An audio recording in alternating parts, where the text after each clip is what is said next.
কোনো মামলায় হলফনামা পেশের নির্দেশ, কোনো মামলায় রক্ষা কবচের মেয়াদ বৃদ্ধিতে সাময়িক স্বস্তি, আর কোনো মামলায় জরুরি শুনানির আবেদন খারিজ। অভিষেকের বিরুদ্ধে করা 3টি মামলার শুনানি ছিল শুক্রবার। কোনো মামলায় বাড়ল অস্বস্তি, আবার কোনো মামলায় কিছুটা স্বস্তি। শৈলজার মামলা চলাকালীন অভিষেক বন্দ্যোপাধ্যায়ের বিরুদ্ধে সরব হয়েছিলেন কল্যাণ বন্দ্যোপাধ্যায়। অভিষেকের বিরুদ্ধে একরাশ অভিযোগ জানিয়ে ঘোষণা করেছিলেন ওর কোনো মামলায় লড়ব না। আমাকে ডাস্টবিন হিসেবে ট্রিট করো না, আমাকে বলে দাও ঘন্টাখানেকের মধ্যে আমি করবো কি করবো। রাত্রি 12:30টার সময় আমার ছেলেকে টেক্সট করে বলেছে যে আমার থাকার দরকার নেই, অয়ন ভট্টাচার্য থাকে। তো আমি মামলা ছেড়ে দিয়েছি। একটা সিনিয়র লয়ারের সঙ্গে কিভাবে কথা বলতে হয়, কিভাবে তা শুনতে হয়, তা তো বললো সেটা কিছু জানে না। এত অ্যারোগেন্সের কি আছে? শিক্ষা পায় না, সময় থেকে শিক্ষা পেল না। আমি তো ক্যামাক স্ট্রিটের এমপ্লয়ি নই। আজকে বুঝতে হবে যে ওর জন্য দলটা সর্বনাশ হয়েছে, সেটা যদি না বোঝে তাহলে আর কিছু করার নেই। কিন্তু আমি তো সবসময় বলি যে আমি দিদির সঙ্গে আছি, সব কিছু আমি সহ্য করছি।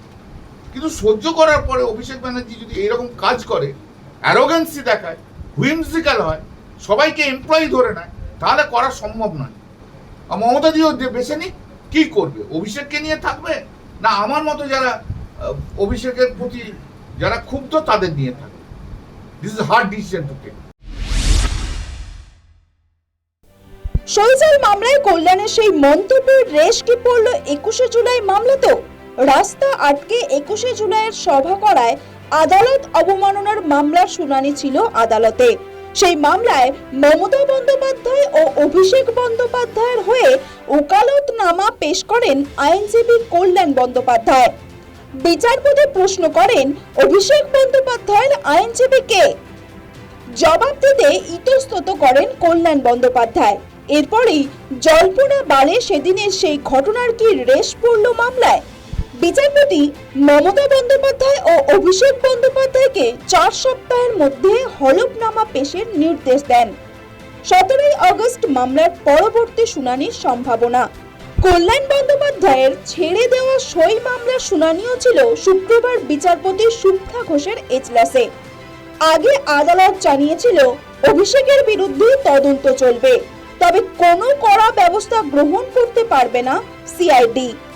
শুক্রবার অভিষেকের রক্ষা কবচ মেয়াদ বৃদ্ধি পেল। আগামী 17 জুলাই পর্যন্ত অভিষেকের বিরুদ্ধে কোনো কড়া ব্যবস্থা নেওয়া যাবে না, তবে তদন্তে সহযোগিতা করতে হবে অভিষেককে।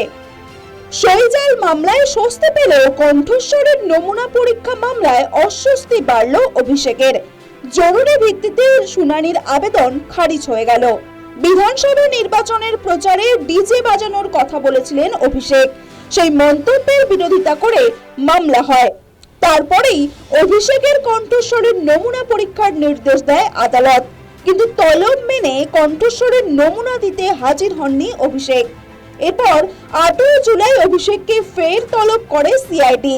তার আগেই জরুরি শুনানির আবেদন করেছিলেন অভিষেক, তবে আদালত সেই আবেদন খারিজ করে দিয়েছে। মঙ্গলবারের আগে এই মামলার শুনানি হবে না জানিয়েছে আদালত। সেদিন স্থগিতাদেশ না পেলে বুধবার কণ্ঠস্বরের নমুনা পরীক্ষার জন্য হাজির হতেই হবে ডায়মন্ড হারবারের সাংসদকে, মনে করছে রাজনৈতিক মহল। News time.